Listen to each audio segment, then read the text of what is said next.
Von der komme ich mit einer Fabel, eine Geschichte, was man eine extra Sache ausgedacht hat, wo wir eine große Lehre entnehmen können. Oh ja, die Lehre entnimmst, heißt, was kann das für dich im Leben sein? Man verteilt diese Fabel, da wie einmal eine Reis, das wie der schmackste Reis in einem Garten. Diese Reis, der sagt so sehr Geschmack, der andere Reis, die sagt nicht so Geschmack. Und alle Menschen, die in diesem Garten kommen, die kicken in diese Reis. Aber das ist ein Problem. Kriegt bei diesem Geschmack Reis, da sagt ein Sapo, was das nicht so sehr Geschmack sagt. Und diese Reis, die glaube ich sehr stolz, ich das so sehr Geschmack. So, aber die Menschen, die wollen nicht so jeder hier kommen, wenn es diesen Sapo, was hier unten ist. So sagt der Reis zu dem Sapo, du schlechter Sapo, go fort hier. Wenn es die Menschen, die wollen nicht mehr wollen, mich betätigen kommen, ich sehe so sehr Geschmack und diese das so sehr schlecht, go fort hier, ich will die nicht mehr hier sein. Kriegt und ja diese Geschmack gestützt wie der Sapo. So, der Sapo, die herrscht jetzt weich von dieser Strom raus und jetzt andersweise hin. Und dann nur Wasserzeit, dann ist der Reis nichts mehr so Strom. Und der Einzige, der verfriert der, und dann kommt der Erdex dahin, und dann sagt dieser Reis, ich weiß nicht, was los ist, ich kann mich nicht mehr wehren. Ich will der schmackste Reis hier im Garten. Die Menschen kommen und bewundern mich. Und ich habe dem Sapo hier weggejocht, wenn es diese Schlacht wird. Und ich habe ein großes Problem. Das Problem ist, der Einzige, ich weiß nicht mehr, jene Einzige, was kann ich tun, bloß, wenn es der Einzige verfriert mich, nu sagt nicht mehr so Geschmack ist. Der Erex, der sagte der Reis, dein Problem ist dein Stolz. Der Sapo, der freut der Einzige ab und deswegen sagt dieser Geschmack. Aber die kriegt wie der Sapo und deswegen sagt dieser Geschmack. Wenn es anders wäre, wäre der Einzige und deswegen wäre der nicht so stramm als du. Du brauchst diesem Sapo, der wird ihm die beschützen, aber du hast ihm ohne te Evaluie weggejocht, dort du von der Einzige warst verfreten. So ist das an dieser Fabel ist. Die hat die Geschichte von manchen Menschen, die schalten da aus, was ihnen helfen können. Als das nun eine Gemeinde ist, aus dem Partner, aus einem guten Freund und einer Freundin, oder das TV-Programm, das die helfen können. Was immer, die aufschalten, wenn das kann eins so sein, dass ich nicht so hoch gespielt wird. Alles, was nicht mir hoch spielt, wenn das ein schlechter Sapo ist, dann wird den einfach vergrüllen.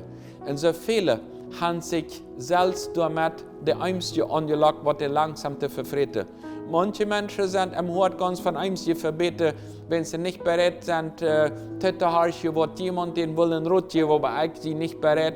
Wenn es diese Person nicht kriegt, an der Farm ankommt und mit der nicht so Geschmack sagt, so fein reden kann, so das präsentiert, als ich mir das vorgestellt habe, dann lasse ich mich lieber von der Einzige verfreten, und er steht da, dem du dich bitte Hand. Und so ist das bei der Ehe auch. Wenn du nicht vielleicht denkst, ich setze mit sie ins Sapo, dann lasse ich noch durch, vielleicht, das kriegt die Person, die helfen, die eine Einzige da abzufreten, dass die das wieder so sehr Geschmack hat. Die Bibel sagt uns in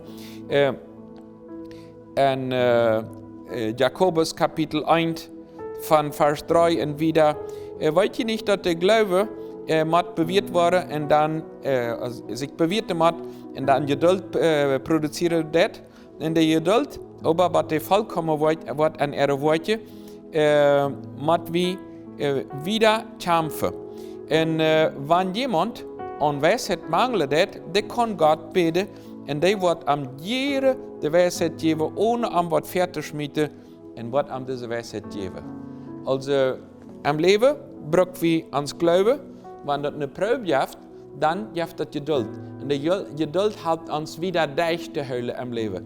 Und wenn ich sage, wie kann ich hier Deich holen, wieder mit diesem Sapo, der was mich da einmal molestiert und alle vielleicht nicht dicht bekommen wollen, wenn ich Weisheit brauche, sage ich, versagt Gott die Frau an Weisheit. Wie soll ich diese Situation tun? Wir kommen da eins hier abzufreten. Ich glaube, wenn diese Person wach ist, oder wenn Jana, wo dich dabei sind, Jana wieder wach sind. Ich sehe das Schmackste. Der Stolz hat voll viele Menschen kaputt gemacht im Leben. Ich habe dort einen Bereich, wo du vielleicht jemanden, die nutzbar wie im Leben wachgegrüllt hast, ein guter Freund, bloß wenn es dich nicht dort sieht, oder so dort aus du wirst, oder dein Partner, oder die Gemeinde, oder das Wort Gottes, oder eine Situation, und wirst langsam nicht verfreten an die Fäule von der Einzige. Wenn das so ist, dann lad den Sappo war an, dass der ungekämmt der Eimsje abfritte. Lad war an, die Menschen, die helfen, und dass du nicht bloß von Bütteschmack sitzt, sondern auch Berner wieder, dass der Eimsje nicht die Schönheit langsam abfritte, wo du nicht anwirst und die nicht mehr wehren kannst, die in dieser Einzelheiten. Am Leben, eine Oase zu erleben, braucht wie wer uns beschützt hat, und sagt, und dann, wenn die das vielleicht im ersten Moment nicht so gefällt, aber wir brauchen Menschen, die uns helfen, in wem teilhaben, die beschützt hat, die kannst Gott Frau am Weisheit, und die wird die helfen, wenn es das Beste für dein Leben will.